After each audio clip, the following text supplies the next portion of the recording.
Vaca, creator of the damn turtle. The damn turtle. Tell us about the making of the damn turtle, Jeffrey. All right.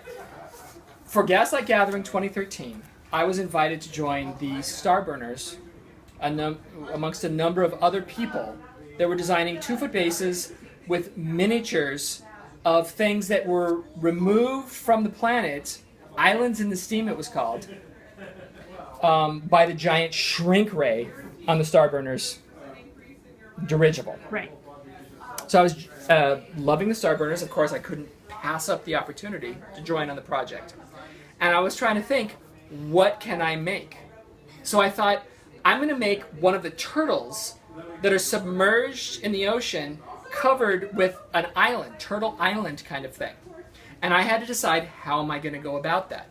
My first thought was to have the entire 2-foot base just the back of a turtle, with a little island on top with a little guy stranded on it. However, over time I realized that it might be difficult to realize that that was the back of a turtle. It might just look like an island with a little guy stranded on it. So I needed to reduce the size and have an entire turtle so that you could see that it was a turtle. So, of course, if it's going to be that small, ultimately it's got to be mechanical, because it's steampunk, and that makes it interesting. So, then the question is, how do I go about making a turtle? At first I thought, I'll make the back of a turtle and I'll have plexiglass extending from it. I'll have a tank surrounding it with like I-beams around it, containing it, and plastic on the top. As it turns out, that was too difficult to do. It would be all contained, and I wanted it to be illuminated. I wanted to have some electronics in it. So having it sealed in means that you wouldn't be able to provide access to it. It would be too difficult. So that was thrown out the window. So what I did was I elevated it up and decided I'll just show the turtle, and I won't worry about the water level. The water level will be implied, and the turtle will be mechanical. So I started with our stainless steel salad bowl, which is about this big. I covered the salad bowl in plastic, and I covered the plastic in paper mache. Now the paper mache was a robust paper mache that I used shop towels for. And if I remove the top of the turtle, you can actually see, well, you can't see the blue, maybe a little tiny bit in here. It's been spray painted, but you can see the seams from the wrinkles in the plastic, and this is all paper mache under here. Then I trimmed it, and I covered it in layers of balsa wood. So there's 3 layers of balsa wood and pins. I know about how many pins there were because I bought 2 boxes of 350 straight pins. And every single one of them was trimmed down for their heads. So there's about 700 pins in this device. The base of it is plywood. This is all plywood reinforced with strips of plywood.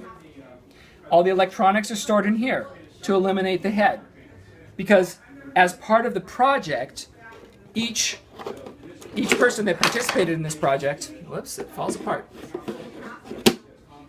was provided 2 robots, a little fat robot and a tall thin robot, sort of a Laurel and Hardy kind of thing.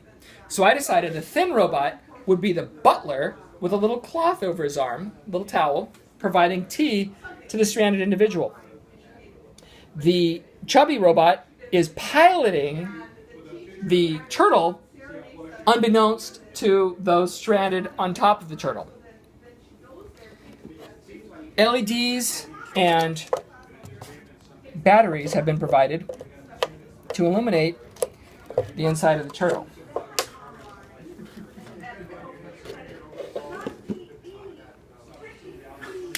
To facilitate the painting of the turtle and the construction of the turtle, everything has been magnetized.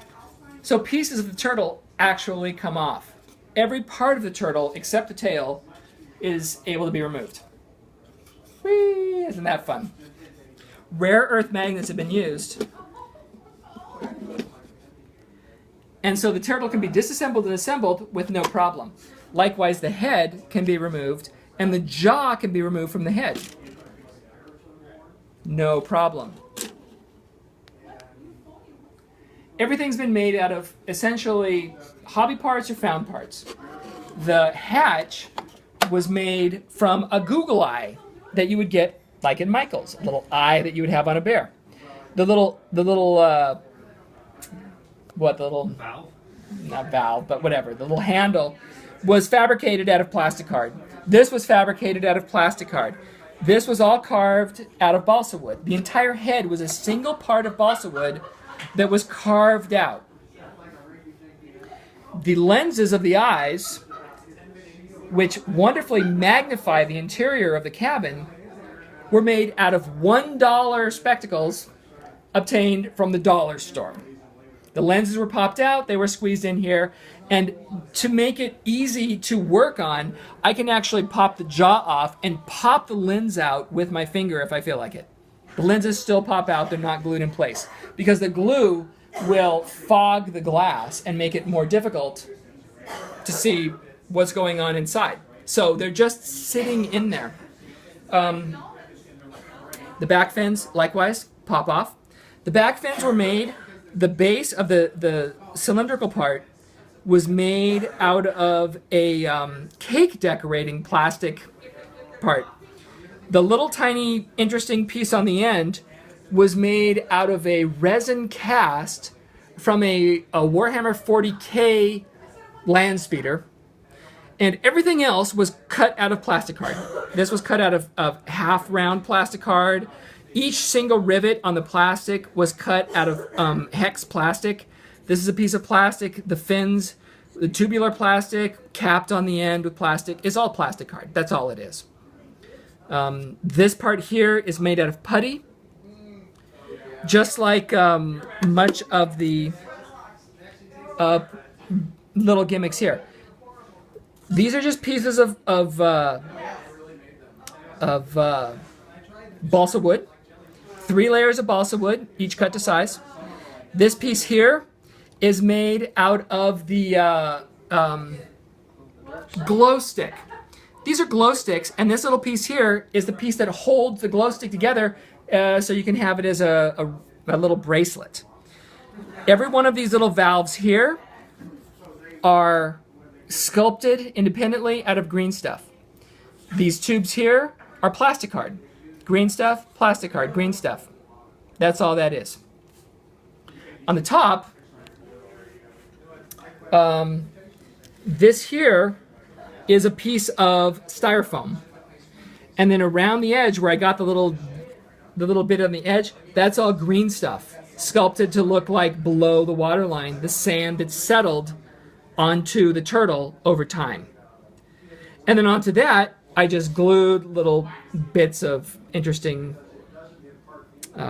terrain, some lovely squishy moss, the robot that was provided, cast out of resin, with a little towel that I sculpted out of green stuff, and the little character that I put on there. Unfortunately, I wasn't able to spend enough time on him. So I did the armature of him on one night, and I sculpted all of the detail, his cup, his clothes, his hat, on the night before the event was to take place. The tree is made out of feathers with little glue on them and painted green, little brown on the tips.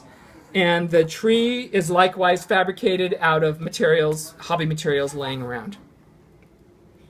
All the details on the fins, plastic card, little bits of balsa wood.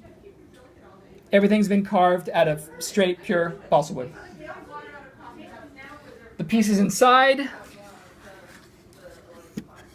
are balsa wood, some plastic card, a wheel from some fantasy Warhammer, and then balsa wood. Rare earth magnets have been used to make sure that everything assembles neatly. And then again, everything's been wired. The battery pack and LEDs were provided from a $1 flashlight from Target. Afterwards, I came back and added the resistors and have replaced some LEDs in the head so that it will last longer, because over time, without the resistors, the LEDs burn out fairly quickly, and some of them have burned out or faded. You can see where the rare earth magnets have been placed, with rare earth magnets on the bottom. They match up, 2 at a time, so that's robust. These pieces have been added to guide where the top goes on, so that you have no problem figuring out how the top aligns. The base, everybody was provided, oh, the tail. The tail is all carved out of balsa wood, wrapped in bands of plasticard, with plasticard rivets added on and painted. The base was a 2-foot base carved out of who knows what, MDF or plywood, and wrapped in foam core, covered in googly eyes and painted. An airbrush was used to put a texture on the base. However, it doesn't show up very well. Everything else was painted by hand. No airbrush was used in any of the rest of it. Every little bit of shading was provided by painting by hand. And that's everything I think that I have to say about the turtle. Holy crow.